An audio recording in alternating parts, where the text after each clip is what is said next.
AITA for reporting my stepsister's residency fraud after she and my stepmother used my inherited home without permission?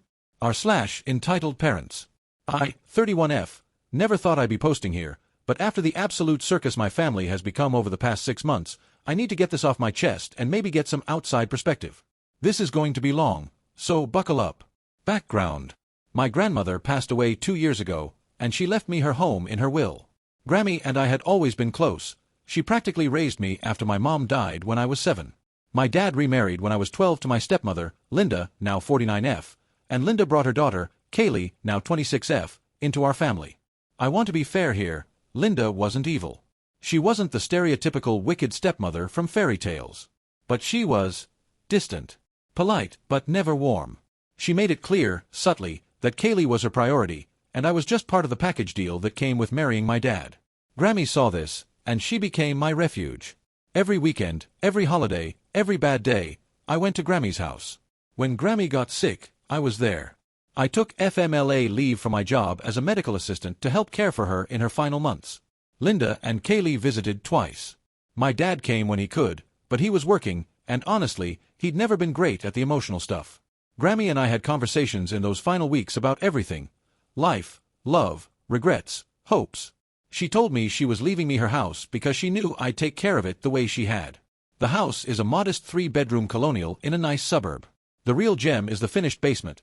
Grammy and Grandpa had converted it into a beautiful living space with a full bathroom, small kitchenette, and separate entrance. It's essentially a small apartment.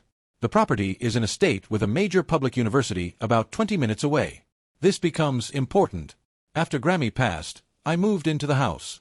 I'd been renting a small apartment closer to the city, but the commute to the hospital where I work wasn't bad, and honestly, I wanted to be there. I spent the first year just grieving, fixing things up slowly, making it mine while still keeping Grammy's spirit in the walls. My relationship with Linda and Kaylee remained cordial but distant. We'd see each other at holidays, exchange birthday texts, the usual. Kaylee had been drifting through life since high school, a semester here, a job there, nothing that stuck. She'd been living with Linda and my dad, and from what I gathered, there was increasing tension about her finding direction. Then, about 8 months ago, things started getting weird. The beginning. It started with mail. I came home from a 12-hour shift to find a large envelope from the state university in my mailbox. It was addressed to Kaylee Mitchell at my address. I figured it was a mistake, maybe some old mailing list, so I set it aside, planning to mention it to her the next time we talked. But then more came. Over the next 2 weeks, I received 3 more pieces of official university correspondence for Kaylee. Course catalogs, financial aid information, a student ID card. I texted Kaylee, "Hey, I've been getting some university mail for you at my address. Seems like a mix-up. Want me to forward it to your parents' place?" Her response was casual, "Oh yeah. Mom mentioned she might have used your address for something. No worries, I'll pick it up next time I'm in the area." I didn't think much of it at the time. Maybe Linda had used my address for some preliminary information request. It seemed odd but not alarming. The alarm bell started about a month later when Kaylee showed up at my door on a Tuesday afternoon. "Hey," she said brightly when I opened the door, still in my scrubs. I figured I'd swing by and grab that mail, and also, Mom mentioned you have that amazing basement? I have a huge exam to study for and her house is just so chaotic. Would you mind if I studied down there for a few hours? It's so quiet here. I was tired. I was caught off guard. And despite our lack of closeness, she was technically family. "Sure," I said. "Just for today though, I've got an early shift tomorrow." "Of course. You won't even know I'm here." She wasn't wrong. She was quiet, stayed downstairs, and left after about 4 hours. I thought that was the end of it. It was not the end of it. The escalation, the occasional study session, became a regular occurrence. At first, Kaylee would text ahead and ask. Then she started just showing up, saying things like, "I figured you wouldn't mind," and "I'm only going to be a couple hours." Within 6 weeks, Kaylee was at my house almost daily. She'd arrive in the late morning, camp out in the basement, and stay until evening. I work varying shifts, so sometimes I'd come home to find her already there, her car in my driveway, the basement lights on. I started noticing things. My groceries were disappearing. A brand new container of creamer I just bought? Gone. The lunch I'd meal prepped for the week? Several containers missing. Snacks, drinks, fruit, all of it dwindling faster than I was consuming it. Then came the study group. I came home one Friday evening to find 4 cars in my driveway and the basement windows lit up. I could hear music and voices. When I went down to investigate, I found Kaylee and 5 other people lounging on my grandmother's furniture, pizza boxes and beer bottles scattered around, a movie playing on the TV I'd bought for the space. "Oh hey," Kaylee said when she saw my expression. "We finished our group project early, so we're celebrating. Want to join?" "Kaylee," I said slowly, "you can't just invite people to my house without asking me." She laughed like I'd made a joke. "We're family. Besides, it's just the basement.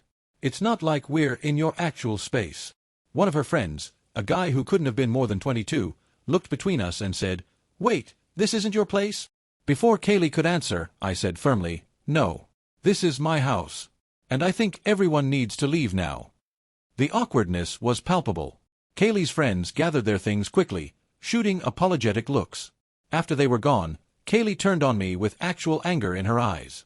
"You didn't have to embarrass me like that." "Embarrass you? You invited strangers into my home without permission." "It's not a big deal. God, you're always so uptight. No wonder you live alone." She grabbed her bag and stormed out. I stood in my grandmother's basement, surrounded by the debris of a party I hadn't hosted, and something crystallized in my mind. This wasn't accidental. This was entitlement. And it was going to get worse if I didn't address it. The discovery. The next day, I sat down with all the mail I'd collected for Kaylee and started really looking at it. Enrollment confirmation for a bachelor's program in communications. Course schedule. Financial aid award letter showing in-state tuition rates. Residency verification confirmation. My stomach dropped. In-state tuition at this university was roughly $12,000 per year. Out-of-state was over $35,000. The difference was based on residency. You had to prove you'd lived in the state for at least 12 months before enrolling. Linda and Kaylee lived 2 states away. A 3-hour drive. They had never lived in this state. But Kaylee's university records listed my address as her primary residence. I started digging. I checked my mail more carefully and found, buried in a stack of junk mail, a piece that made my blood run cold, a notice from the DMV about a driver's license renewal. For Kaylee Mitchell. At my address. She had changed her driver's license to my address. This wasn't an oversight or a casual borrowing of my address. This was systematic fraud. They had used my grandmother's house, my house, to establish false residency so Kaylee could get in-state tuition. The math was simple. By using my address, they were saving approximately $23,000 per year in tuition. Over a 4-year degree, that was nearly $100,000 in fraudulent savings. And they'd never asked me. Never mentioned it. Just decided that my inheritance, my home, was theirs to exploit. The confrontation. I didn't react immediately. My grandmother had raised me to be strategic, not reactive. When someone shows you who they are, she used to say, make a plan before you make a move. I spent a week gathering documentation. I photographed every piece of mail. I researched the university's residency fraud policies. I looked up the legal implications. I documented Kaylee's visits, the grocery consumption, everything. Then I called a family meeting. We gathered at my dad and Linda's house, neutral territory, I figured, though in retrospect, it was anything but. My dad, Linda, Kaylee, and me, sitting in their living room on a Saturday afternoon. "So what's this about?" my dad asked, looking uncomfortable already. He hated conflict. "I want to talk about Kaylee using my address for her university enrollment." The room went very still. Linda recovered first, her smile too quick, too bright. "Oh, that. I was going to talk to you about that. It's just a little paperwork thing. You know how expensive out-of-state tuition is." "It's fraud, Linda." "That's a strong word." "It's an accurate word. Kaylee doesn't live with me. She never has. She's using my address to falsely claim residency, and she's changed her driver's license to my address without my knowledge or consent." Kaylee finally spoke up, her voice pitched in that whiny tone I remembered from our teenage years. "It's not that big a deal. It's just an address. It's my address. And you're using it to commit a crime." My dad held up his hands. "Now wait a minute. Let's everyone calm down. Maybe we can work something out." "What's there to work out, Dad?" "They're committing residency fraud. They're using Grammy's house, my house, to steal tens of thousands of dollars from the state." Linda's mask slipped then. "Steal? We're not stealing anything. Kaylee is getting an education. Something your grandmother clearly valued, or she would have left some money for it instead of hoarding everything in that house for you. The silence that followed was deafening. "Don't you dare," I said quietly, "bring my grandmother into this." "Well, someone has to. You inherited a house worth over $400,000 and you can't even let your sister borrow the address? Do you know how hard Kaylee has worked to get into this program? She's not my sister. She's my stepsister. And she hasn't earned the right to use my home." Kaylee started crying. Actual tears rolling down her face. "I can't believe you're being so selfish. Mom said you'd understand, that we were family, that Grammy would have wanted." "Don't." My voice was sharp enough to cut through her performance. "Grammy wouldn't have wanted you stealing her legacy. And she definitely wouldn't have wanted you eating my food and throwing parties in her basement." Linda stood up. "I think you should leave." "Gladly. But you should know that I'm giving Kaylee 1 week to voluntarily withdraw from the university and correct her residency information. If she doesn't, I'll be contacting the university's residency verification office myself." "You wouldn't." "Try me." I left. My dad didn't say a word. Update 1, 2 weeks later. "Well, everyone, I did it. After waiting the full week I'd promised, during which I received exactly 0 communication from Kaylee, Linda, or my father, I contacted the university. I was nervous. Despite everything, despite the blatant way they'd used me, I still felt guilty. That's what growing up adjacent to people like Linda does to you. It warps your sense of normal until you feel bad about protecting yourself. But I made the call. The residency verification office was extremely interested in what I had to tell them. I explained the situation calmly, that Kaylee had used my address without my consent, that she did not and had never lived with me, that her actual residence was 3 hours away in another state. The woman on the phone, who introduced herself as Margaret, was professional, but I could hear the controlled tension in her voice. "This is a very serious allegation, Ms. Chen. Do you have documentation?" "I have copies of all the mail sent to my address in her name. I have photos of her driver's license that she left in my home, showing my address. I have records of the minimal days she was actually at my residence. And I have texts confirming she lives with her mother and my father in other state. We'll need you to submit all of that to our office.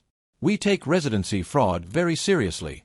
This affects not only tuition costs but also financial aid eligibility, scholarship allocations, and enrollment slots that could have gone to legitimate residents." I hadn't even thought about that, the ripple effects. Somewhere, a real in-state student might have been impacted by Kaylee taking a spot with falsified credentials. I submitted everything by the end of that day. And then I waited. The fallout from my father's house came before the university's response. 2 days after I made the report, my phone exploded. Linda called 14 times. I let every call go to voicemail. The messages ranged from pleading, "We can work this out, just call the university back and say you were mistaken," to threatening, "You have no idea what you've done, the lawyers are going to be involved," to emotional manipulation, "Your father is devastated, his heart can't take this stress, do you want to kill him?"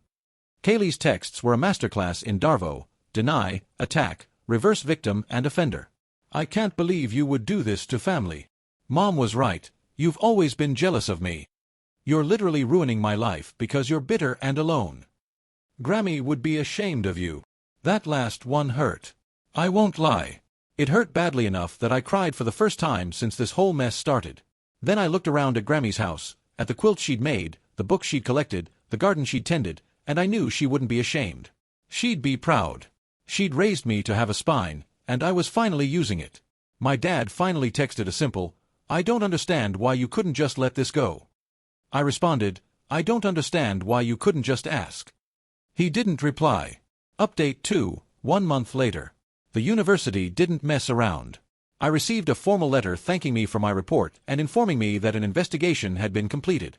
Due to privacy laws, they couldn't share specifics about Kaylee's case, but they did confirm that appropriate action had been taken regarding the residency status in question. The real details came through the family grapevine. My cousin Rachel, one of the few family members who'd stayed neutral, called me with the gossip. Apparently, Kaylee had been called to a meeting with the university's residency office and presented with the evidence I'd provided. She tried to claim she split time between both addresses, but they weren't buying it. Her car registration, her medical records, her bank statements, everything pointed to her never having lived in my state. She was given 2 options: voluntarily withdraw and pay back the tuition difference for the semester she'd completed, or be expelled for fraud and have it noted on her academic record. Kaylee chose to withdraw. But here's where it gets interesting. The tuition difference plus fees came out to just over $12,000. Money that Linda and Kaylee did not have. According to Rachel, Linda went on a rampage. She called every family member she could reach, spinning a narrative where I was a vindictive, jealous woman who had sabotaged Kaylee's education out of spite. She told my grandmother's sister, my great-aunt Dorothy, that I had refused to help the family and was hoarding Grammy's estate. Aunt Dorothy, bless her, called me immediately. "Is any of this true?" she asked. I told her the whole story, start to finish, including the parties, the groceries, the driver's license change, all of it. Aunt Dorothy was quiet for a long moment. Then, "Ruth raised you right, honey. Don't let those people make you feel bad for having boundaries." But not everyone was as understanding.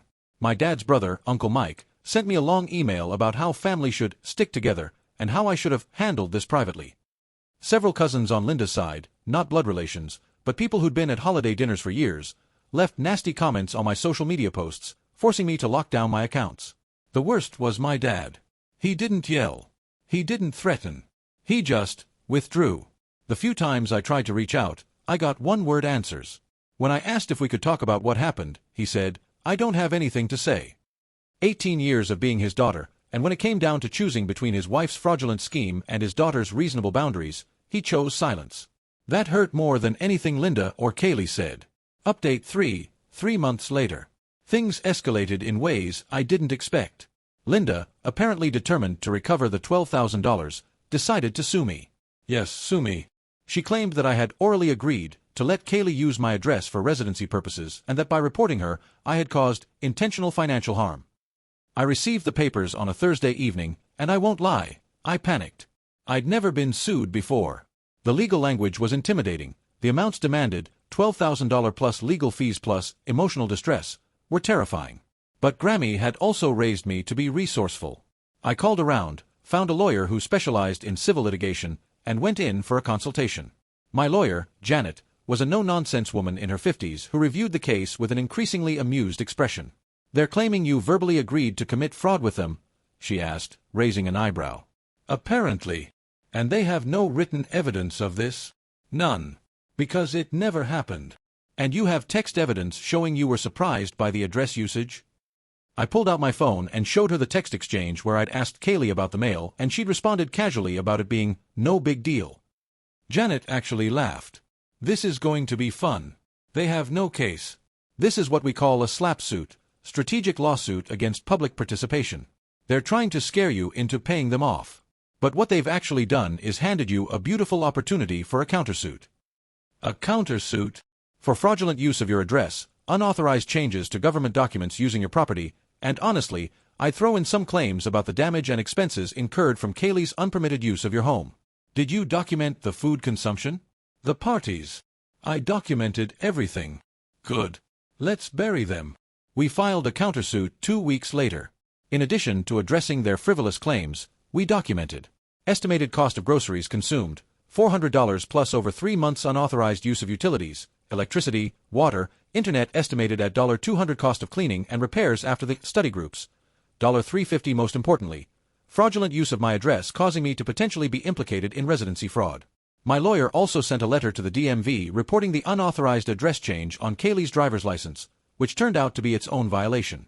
You can't just change your license to an address where you don't reside. That's actually illegal, independent of the tuition fraud. Linda's lawyer dropped the case within a month. Quietly. No fanfare. Just a notice of voluntary dismissal. But we didn't drop ours. Update 5 months later. The countersuit settled out of court. Linda and Kaylee agreed to pay $2,500 in damages, negotiated down from our original ask, but still satisfying, and, this was the important part, to sign a legal document admitting that I had never agreed to the use of my address and that all actions were taken without my knowledge or consent. That piece of paper matters more than the money. It's my protection if anyone ever tries to spin this story again. But the real changes have been personal. I went no contact with Linda. That was easy, we'd never been close. I went low contact with my dad. This was harder. He's the only parent I have left. But every time I reached out, I was met with that same cold silence, that same sense that I had somehow wronged him by refusing to be complicit in his wife's schemes.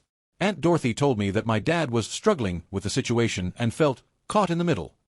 I told her that being in the middle required equal weight on both sides, and he'd made his choice clear. I've been spending more time with Grammy's side of the family. Aunt Dorothy. My cousin Rachel. Grammy's old friends who still live in the neighborhood and remember me as the little girl who used to help weed the garden. The house itself has become a sanctuary. I repainted the basement, covered up the walls that held memories of Kaylee's invasion and made it mine. I turned it into a proper guest suite for when Rachel visits, or when I eventually feel ready to rent it out as passive income. I adopted a cat.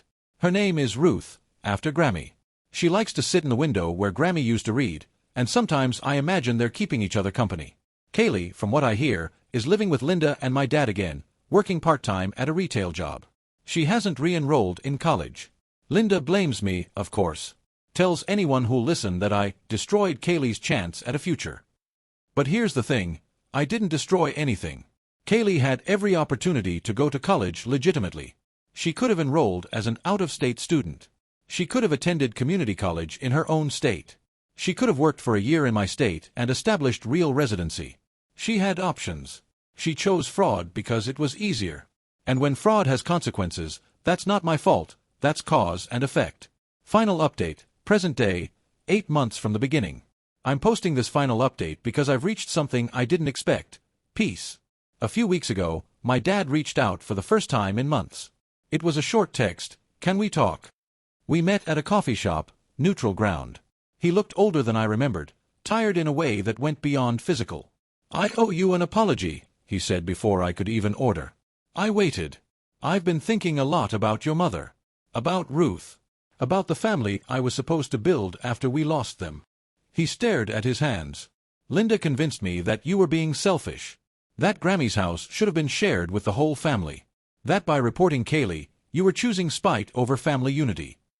And now I've seen who she really is. This past year, the way she's handled this, it's been ugly, Eleanor. The lawsuits, the lies she's told people, the way she's poisoned Kaylee against any accountability." He looked up at me, and his eyes were wet. "I should have protected you. When you were a kid, when your mom died, I should have protected you. And I married someone who made you feel like an outsider in your own family. I failed you." I didn't say anything for a long moment. This was everything I'd wanted to hear for years, decades, maybe. But it didn't erase the hurt. It couldn't. "I appreciate you saying that, Dad. But I'm not sure where we go from here. You chose to stay silent when they attacked me. You let Linda sue me. You never once publicly defended me. I know. I need time. I need to see consistent action, not just words. If you want a relationship with me, you need to show up. Really show up. Not just when it's convenient, and not just when Linda allows it." He nodded slowly. "That's fair. We didn't hug. We didn't cry together. But we did finish our coffee, and before we left, he said, 'Your grandmother would be proud of you. I want you to know that. The way you handled this, with documentation, with lawyers, with a spine, that's all Ruth.'"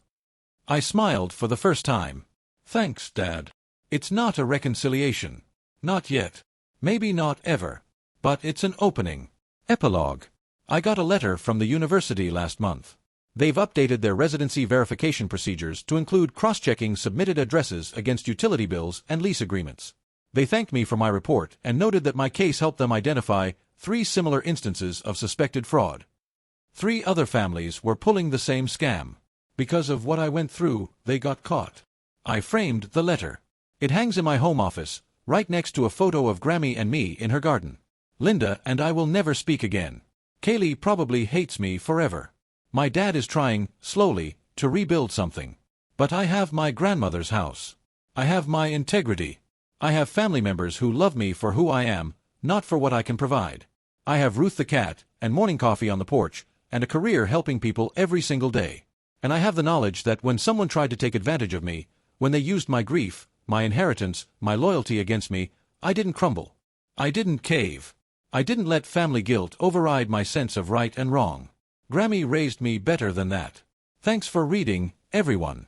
For those of you dealing with entitled family members who believe your resources are their resources, document everything. Trust your instincts. And never, ever feel guilty for having boundaries. TLDR, stepmother enrolled stepsister in university using my inherited house's address for in-state tuition fraud, saving them $23,000 per year. Stepsister used my basement daily, ate my food, and threw parties without permission. When I reported the fraud, Family accused me of ruining stepsister's education. Stepmother sued me, I countersued and won. Dad finally apologized 8 months later. I have a cat named Ruth now. Edit. Thank you for all the awards and supportive comments. To answer some FAQs. 1. Yes, I've secured the basement entrance with a deadbolt. 2. No, Kaylee never returned the driver's license to my address. I reported it and the state invalidated it. 3. For those asking about Grammy, Ruth Eleanor Chen, 1942 to 2022. Retired librarian. Made the best lemon squares you've ever tasted.